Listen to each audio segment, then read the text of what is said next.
Assalamualaikum warahmatullahi wabarakatuh. Baik, dalam video ini kita akan membahas proyek kita, yaitu yang berjudul bagaimana video game mengubah cara kita belajar.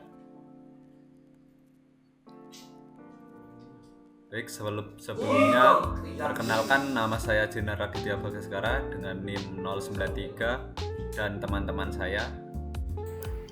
Perkenalkan, nama saya Isa Valensi dengan NIM 125. Perkenalkan, nama saya Gofro Aryan Karim dengan NIM 2411818031. Dan saya Najwa Java Safira dengan NIM 118. Itu yang pertama, pengertian. Video game bukan hanya hiburan. Teknologi game telah berkembang pesat dan berdampak pada pendidikan. Dalam pembahasan ini akan membahas bagaimana video game dapat mengubah cara kita belajar. Yang kedua, bagaimana video game dapat digunakan sebagai alat edukatif yang efektif dan menyenangkan. Yang ketiga, visi dan tantangan masa depan untuk pembelajaran. Oke, di sini saya akan menjelaskan apa itu gamifikasi. Proses menerapkan elemen atau mekanisme yang biasanya ditemukan oleh permainan ke bidang yang tidak berkaitan dengan permainan, seperti pendidikan, pekerjaan, kesehatan, atau aktivitas sehari-hari. Membuat aktivitas lebih menarik, interaktif, dan menyenangkan bertujuan untuk meningkatkan motivasi, keterlibatan, dan partisipasi. Kelebihan dalam pembelajaran, video game lebih menarik untuk belajar daripada pendekatan tradisional karena memiliki pendekatan interaktif. Ini membuat siswa lebih terlibat, memahami konsep dengan baik, dan mendorong mereka untuk terus belajar. Yang pertama, interaktif. Siswa belajar secara aktif dengan mengeksplorasi dan menantang hal-hal baru. Kedua, feedback instan. Kesalahan langsung diperbaiki, membantu pemahaman lebih cepat. Yang ketiga, motivasi tinggi. Sistem reward meningkatkan motivasi dan semangat belajar. Video game dan keterampilan kognitif. Peningkatan kemampuan problem solving. Game seperti Minecraft melatih kreativitas dan pemecahan masalah. Peningkatan fokus dan konsentrasi. Game membutuhkan perhatian penuh untuk menyelesaikan tantangan. Pengembangan keterampilan multitasking. Game strategi seperti Age of Empires melatih manajemen sumber daya dan waktu. Baik, di sini saya akan menjelaskan tentang video game dan pembelajaran sosial. Yang pertama ada kolaborasi. Game multiplayer melatih kerjasama dan komunikasi.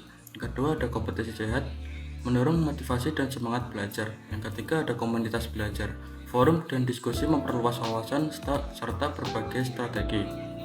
Berikutnya ini adalah contoh game edukatif. Yang pertama ada Minecraft Education Edition, membangun dunia virtual sambil belajar sejarah, matematika, dan sains. Contoh game yang kedua ada dari game SimCity, mengajarkan manajemen kota dan perencanaan. Contoh game yang ketiga ada Civilization 4, memahami sejarah dan strategi global. Berikutnya ada kritik dan tantangan. Yang pertama, kecanduan, risiko penggunaan berlebihan yang mengganggu aktivitas lain. Yang kedua ada konten tidak sesuai, beberapa game mungkin mengandung kekerasan atau konten tidak edukatif. Yang ketiga ada kesenjangan sosial, tidak semua siswa memiliki akses ke perangkat atau internet yang memadai.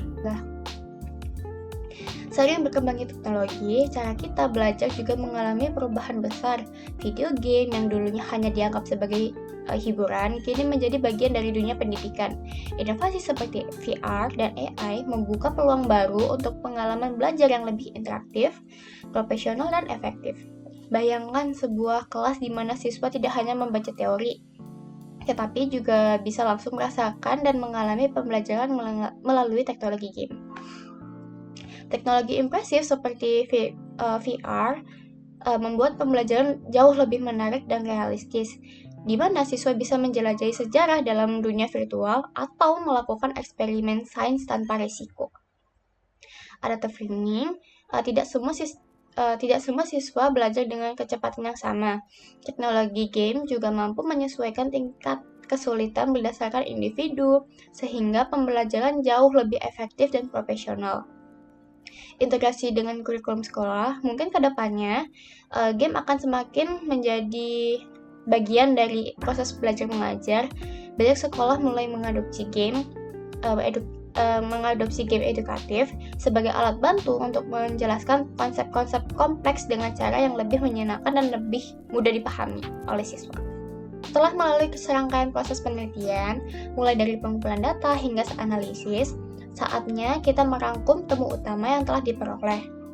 Kesimpulan penelitian ini bertujuan untuk memberikan gambaran singkat tentang hasil yang telah dicapai secara objektif dan padat. Dengan memahami kesimpulan ini, kita dapat menarik implikasi yang berguna bagi pengambilan keputusan ke depan. Data yang terkumpul di lapangan sesuai dengan hasil penelitian yang dilakukan. Ini menunjukkan bahwa metode penelitian yang digunakan telah menghasilkan data yang valid dan relevan dengan tujuan awal penelitian. Untuk penerapan teori dapat menjadikan solusi dalam menyelesaikan masalah.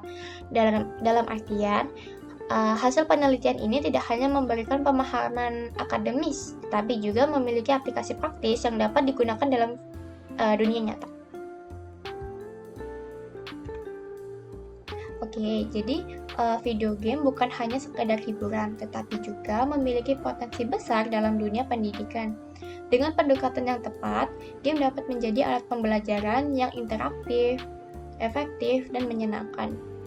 Tantangan tentu ada, tetapi dengan kolaborasi antara pendidik, pengembang, dan orang tua, kita dapat memanfaatkan teknologi ini untuk menciptakan pengalaman belajar yang lebih inovatif dan bermakna. Mari kita lihat game bukan sebagai gangguan, tetapi sebagai peluang masa depan pendidikan yang jauh lebih baik. Sekian, terima kasih.